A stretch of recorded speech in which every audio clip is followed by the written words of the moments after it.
So guys, ginamit ko to. Binili ko sa sa Lazada. Foamy pala siya pagkano. Ay, nangyari oh. Ang ganun oh. Sabi, spray lang daw na ganito. Tapos kahit hindi na nga daw punasan. Pero pupunasan ko pagka natanggal na yung bula. Yan oh. Babad lang ng ilang minuto. Yung mga singit-singit siguro na hindi natin kayang abutin.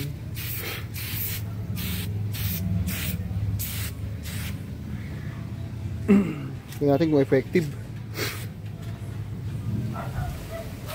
Pero very foamy siya. Yung sakin natin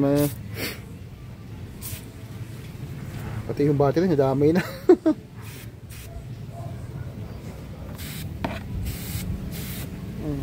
Kaso medyo ano yung amoy.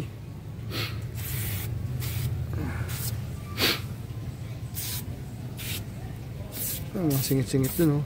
Yung shock natin oh. Ayan. So ito lang yan oh. Hindi naman to pang ano, hindi naman ako sponsor nito ha. Nabili ko lang. Ayan, titingnan natin kung talagang ano. Pero ano, yung dumi oh. Aba, effective nga mga kaibigan. Nanbilis ano oh.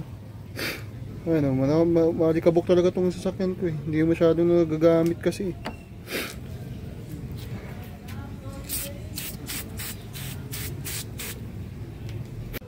Guys, madali nga siyang ano, matanggal yung dumi. Itong basahan ko, yung ganito lang basahan eh, wala pa akong ano eh. Ayan o. Walang available na basahan eh.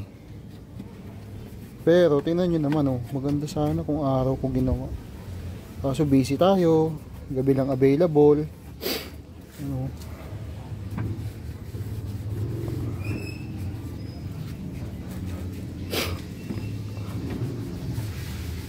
Uy, di ba? Ayan naman dumi oh. Oh, di ba?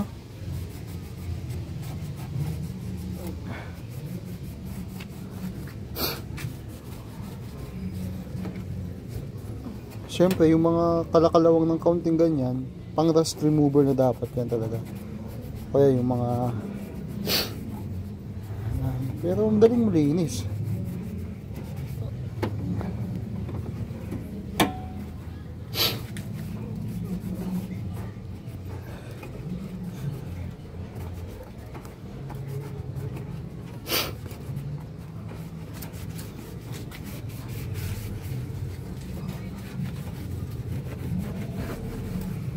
Ito yung ano ng coolant ko.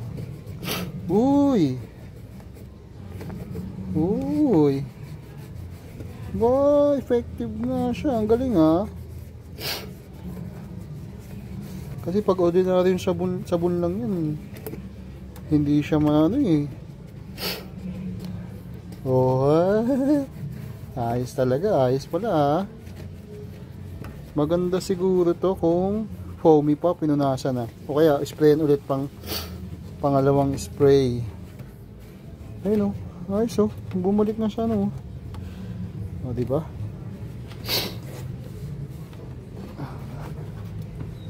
Ayos, maganda. Effective siya mga kaibigan. Lalo na dito sa ating. Yun. Yung basahan lang dapat, ano, mapalitan o kaya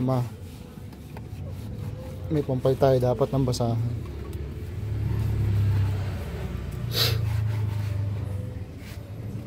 Ang filter ng aircon natin.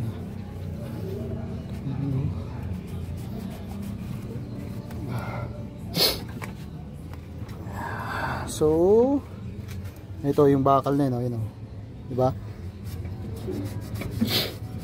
Uy,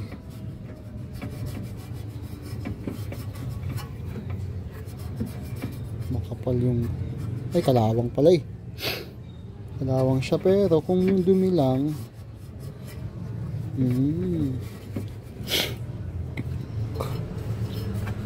tanggal nga siya mga kaibigan no? Yung dumi madali siyang matanggal, napapalambot niya pala oh. Ito plastic pala to oh.